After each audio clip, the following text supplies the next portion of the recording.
ഇതല്ല സംഭവം. ഇതാണ് ഇൻഫിനിക്സിന്റെ GT20 Proയിലെ മെക്കാ ലൂപ്പ് ലൈറ്റ്. സംഭവം കൊള്ളാൻ, കറങ്ങുന്നുണ്ട്, പല കളറിൽ ലൈറ്റ് കത്തുന്നുണ്ട്. പക്ഷേ നിങ്ങൾ 25,000 രൂപ മുടക്കി, ബാങ്ക് ഓഫറൊക്കെ ഉൾപ്പെടെ 22,999 രൂപ മുടക്കി ഇൻഫിനിക്സിന്റെ ഏറ്റവും പുതിയ Infinix GT20 Pro smart phone മേടിക്കണം. 25,000 രൂപയ്ക്ക് താഴെ കിട്ടാവുന്ന ഏറ്റവും പവർഫുൾ ആയിട്ടൊരു ഗെയിമിംഗ് സ്മാർട്ട് ഫോൺ ആണ് ഇത് എന്ന് ഇൻഫിനിക്സ് അവകാശപ്പെടുന്നു. എന്നാൽ ഈ സ്മാർട്ട് ഫോൺ എടുത്താൽ നിങ്ങൾ പെടുമോ എന്നുള്ളത് ഈ വീഡിയോയിലൂടെ പറഞ്ഞുതരാം. എന്തായാലും പാക്കേജിങ് കൊള്ളാം. ഫസ്റ്റ് സെയിൽ ഇതിനെ മാർച്ച് 28-ാം തീയതിയാണ് തുടങ്ങുന്നത്. അപ്പോൾ ആദ്യം ഓർഡർ ചെയ്യുന്നവർക്കൊക്കെ അത് ഈ ഒരു GT Pro ഗെയിമിംഗ് കിറ്റ് കിട്ടുമെന്ന് പറയുന്നത്.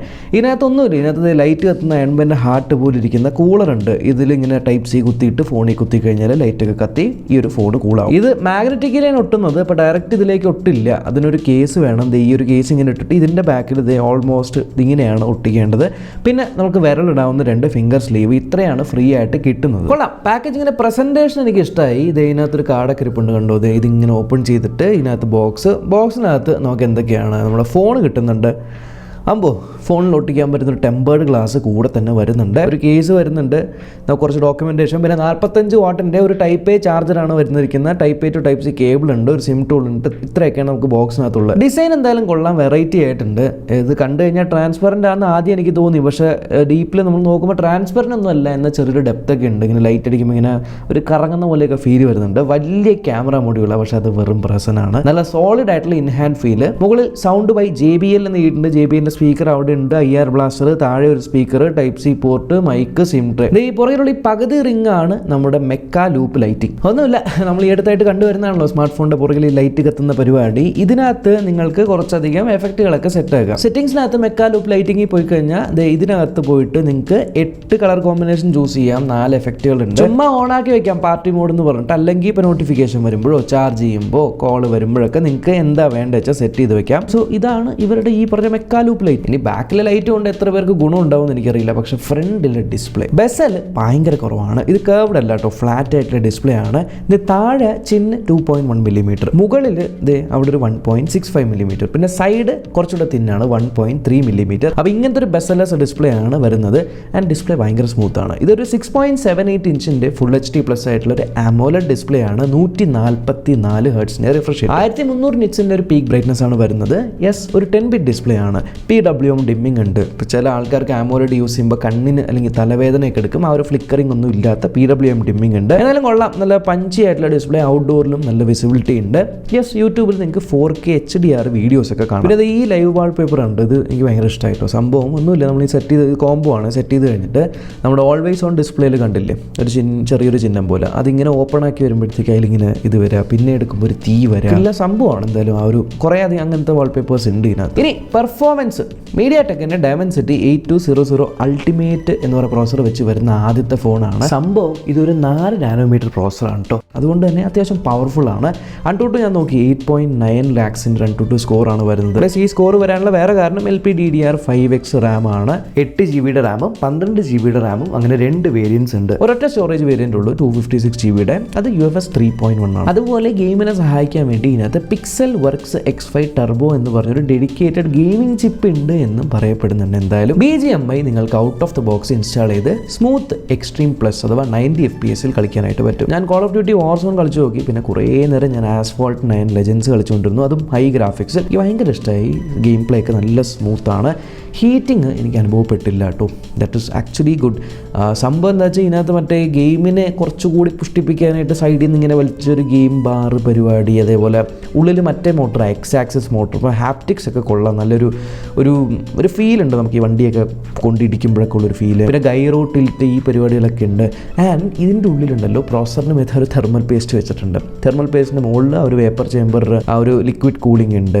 സോ ശരിക്കും കൂളിങ്ങിൻ്റെ ഡിപ്പാർട്ട്മെൻറ്റിൽ നല്ലപോലെ പണിയെടുത്തിട്ടുണ്ട്. ഇതൊക്കെ ഉണ്ടായിട്ട് നിങ്ങൾക്ക് കൂളിംഗ് ഉണ്ടാകുന്ന ഒരു വിശ്വാസം ഇല്ലെങ്കിൽ ഈ കൂളർ കണ്ടില്ലേ, ഇത് നമ്മുടെ ഫോണിൻ്റെ ബാക്കിൽ ജസ്റ്റ് ഒട്ടിക്കുക, ഓണാക്കുക. സംഭവം ശരിക്കും നമ്മൾ ഈ ഗെയിം കളിച്ചുകൊണ്ട് കൂളിംഗ് ഓണായിരിക്കുന്ന സമയത്തുണ്ടല്ലോ, അത് ജസ്റ്റ് ഒന്ന് ഊരിയിട്ട് കയ്യിൽ വെച്ച് കഴിഞ്ഞാൽ ഈ പനിയൊക്കെ പിടിച്ചിരിക്കുമ്പോൾ മറ്റേ മെർക്കുറി തെർമോമീറ്ററില്ലേ ഡെറ്റോളിലൊക്കെ മുക്കി വെച്ചേക്കണം, അത് നമ്മുടെ മേത്ത് വയ്ക്കുമ്പോൾ ഒരു ഫീൽ ഉണ്ടാവും, ഒരു തണുപ്പ്. അങ്ങനത്തെ ഒരു ചില്ല് ഫീൽ വരുന്നുണ്ട്. പിന്നെ ഓഡിയോ എനിക്ക് കേൾപ്പിച്ചതാണ് കേട്ടോ JBLൻ്റെ പരിപാടി.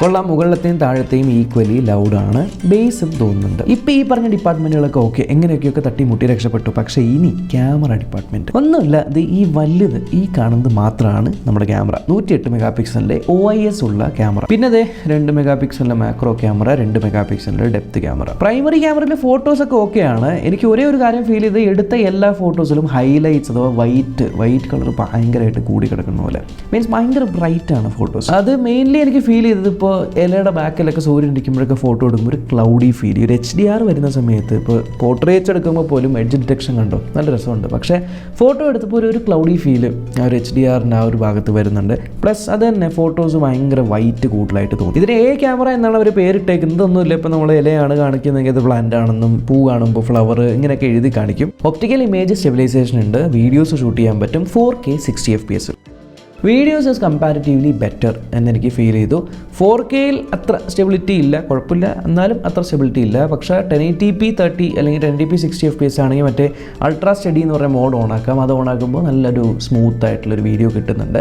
Video department okay, decent. ഇപ്പോൾ സ്കൈ ആയാലും പ്ലാൻസ് ആയാലും ഒക്കെ നല്ലതുപോലെ മാനേജ് ചെയ്യുന്നു. പിന്നെ 2 മെഗാ പിക്സലിൻ്റെ മാക്രോ ക്യാമറ, ജസ്റ്റ് മാക്രോ ഫോട്ടോയുടെ സാമ്പിൾ കാണിക്കാൻ വേണ്ടി മാത്രം അത് ഓപ്പൺ ചെയ്തുള്ളൂ.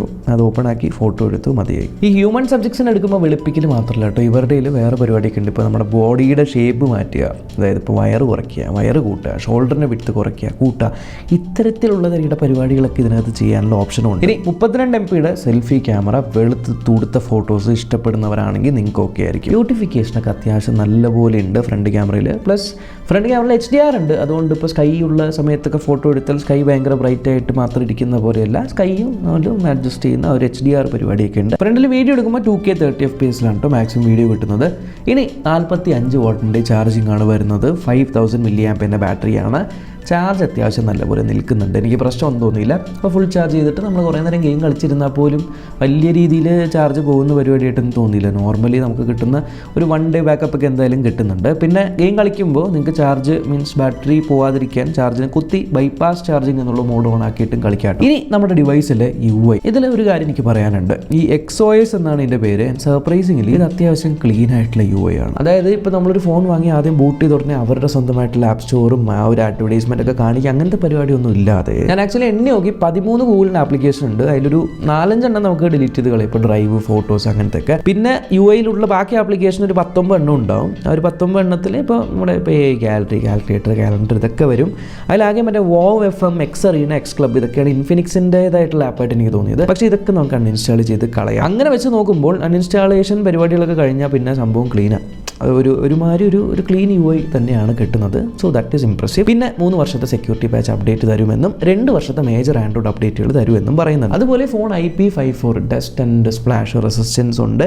NFC ഉണ്ട് ഫോണിൻ്റെ അകത്ത്. NFC ഉണ്ട്. പിന്നെ IR റിമോട്ട് ഉണ്ട്.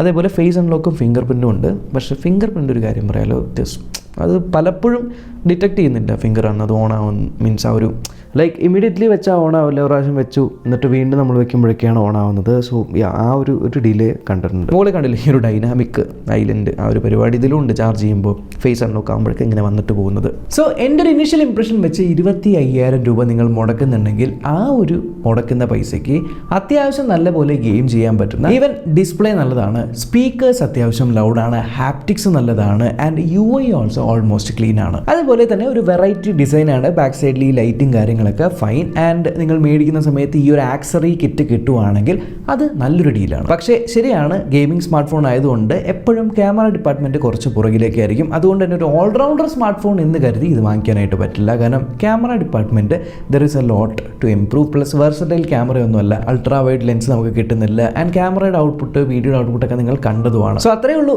എൻ്റെ ഒരു ഇംപ്രഷൻസ്. മെയ് 28 ഇതിൻ്റെ ഫസ്റ്റ് സെയിൽ വരാനായിട്ട് പോകുന്നത്. സോ അത്രയേ ഉള്ളൂ ഈ ഒരു വീഡിയോ. ടാറ്റ, ബൈ.